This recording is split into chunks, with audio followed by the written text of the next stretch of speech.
It is late September. Might as well be early August the way it feels outside. Today, Denver hit 93 degrees, shattering a record high. Last time we touched that record was 2010. I want to bring in meteorologist Lauren Robinson. And the very beginning of the morning, Lauren, it felt like seasonable fall, sure, and then just rocket ship of temperatures.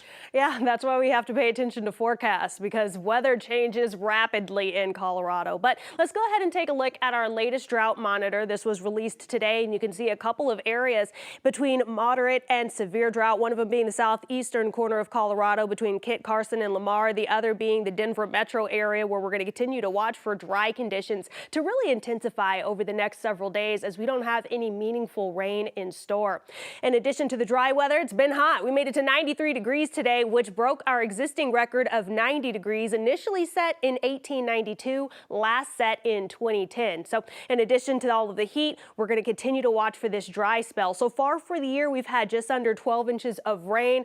That's just over a quarter of an inch short of where we should be this time of year. So we could use the moisture. We just don't have a whole lot of it out there. Now, we were hot today all across the state. We made it to 93 degrees at DIA. The rest of the Front Range and Eastern Plains pretty hot as well. We saw a high of 96 degrees down in Pueblo. Even the high country couldn't escape the heat. We saw 70s and 80s up in the mountains. So coming up in my full 7-day forecast, we're going to talk a bit more about how long this sunny, hot weather is going to stick around and which areas could see a few raindrops in the coming future. All of that for you just ahead.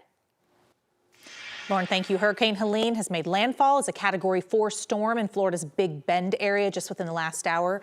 You're taking a live look, can't see much, but it's the southernmost point buoy tonight in Key West. And Helene has already turned deadly. Sheriff's office in Wheeler County, Georgia says 2 people were killed in what could have been a tornado that spun off before the storm made landfall. The Florida Highway Patrol says 1 person died when a highway sign blew over and hit a car near Tampa.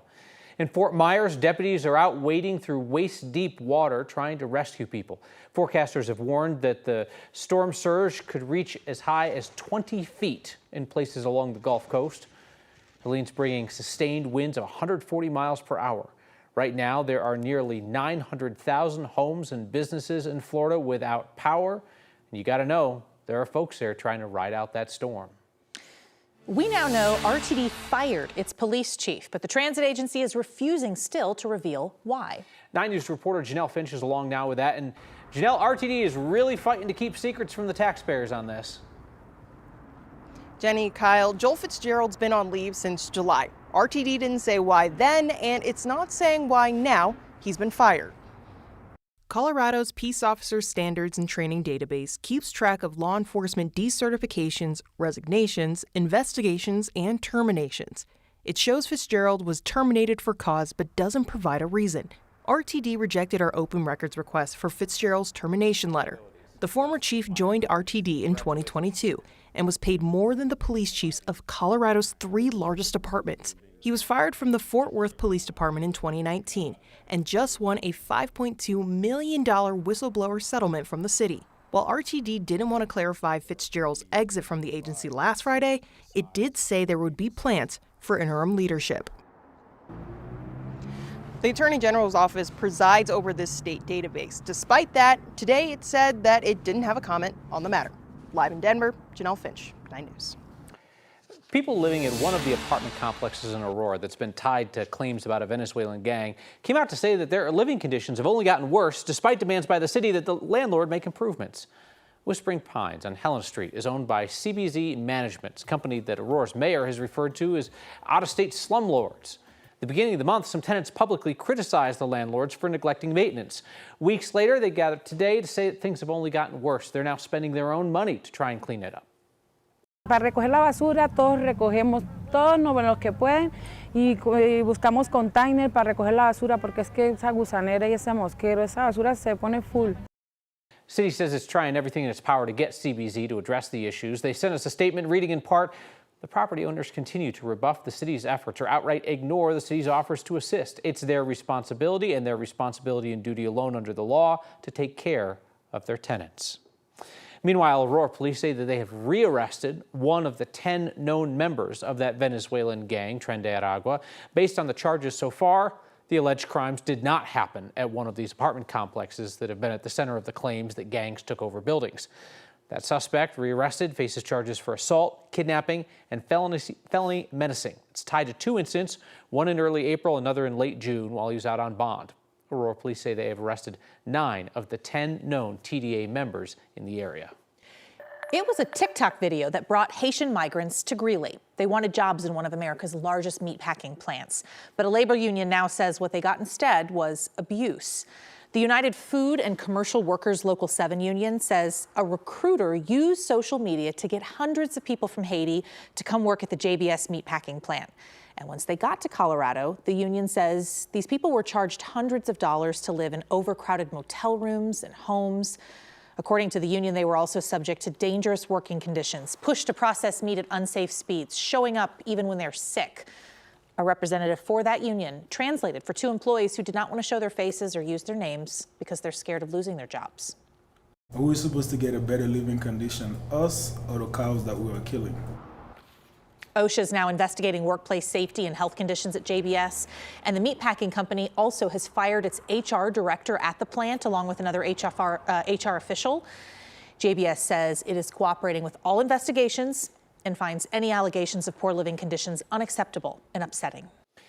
The Colorado Republican Party now has 1 chairman, instead of 2 guys both claiming that they are in charge of the party. A judge in El Paso County ruled late yesterday that a meeting to get rid of Dave Williams as the Colorado chairman did not meet the party's criteria for the number of votes needed. He's been criticized for anti-gay bigotry and for funneling money to his own congressional campaign. The judge's ruling means that a vote to replace Williams with this guy, Eli Bremer from El Paso County, is also invalid, so Williams keeps the chairmanship. The next party election is in March. The owner of 5 Colorado ski resorts is now planning to cut some of its workforce. Vail Resorts says it's eliminating 14% of its corporate workforce, also less than 1% of its operations workforce. They say this is part of a 2-year resource efficiency transformation plan. Basically, they're trying to save money. Vail Resorts operates 42 resorts around the country, including Vail, Keystone, Breck, Beaver Creek, and Crested Butte. So it's kind of a big day here at 9 News and My 20. You know, it's been a struggle to watch the Nuggets and Avalanche games for the last few years, but now we will be your home for dozens of those regular season games. In just a few weeks, 9 News will start broadcasting 40 matchups, 20 Nuggets games, 20 Avalanche games on KTVD, Channel 20. Our Nuggets coverage will begin Tuesday, October 29th, as Denver heads to Brooklyn to take on the Nets. A few days before that, Thursday, October 24th, we will have the Avs versus Utah. You can watch each game free over the air on KTVD. 10 of those games will also be broadcast on 9 News. We have the schedule and some frequently asked questions on 9news.com. The TV blackouts and restrictions over the last 5 years have made it harder for people to watch the Avs and Nuggets, while both of those teams are championship contenders. And you guys give us hope. You know, we get to watch it at home and relax when none of us get to come to the game. So, you know, we are very grateful as Denver Nugget fans, and we're happy to have you guys, and we want to see it. You know, Avalanche and Nuggets, let's go this season.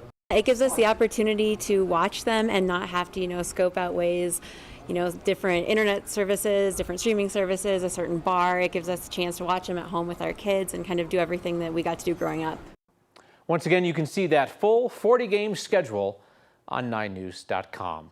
I think there's just such a sense of relief today from people, that want to be able to see the games. And what that woman said about being able to watch at home with your family, I think is important, right? Because it's not cheap to go to these games, especially if you have a family. And this gives the opportunity for families to see some really generational players, right? Joker, Nathan McKinnon, and expose your kids to it without spending hundreds of dollars to take them out to the game. I don't know if fans really cared where they could watch it, as long as they could watch it. Selfishly, we're very excited. It gets to be us. But I think you make such a good point. Like, people just want it easy. They want to watch their team. They want to overthink it. Watch on the couch with the fam. Yeah, I mean, it would be one thing if it was the, God bless them, the Rockies, but like it's the Avs and the Nuggets, right? Like, these are championship contenders. You want to be able to see greatness while it's happening. So tune in. It'll be right here.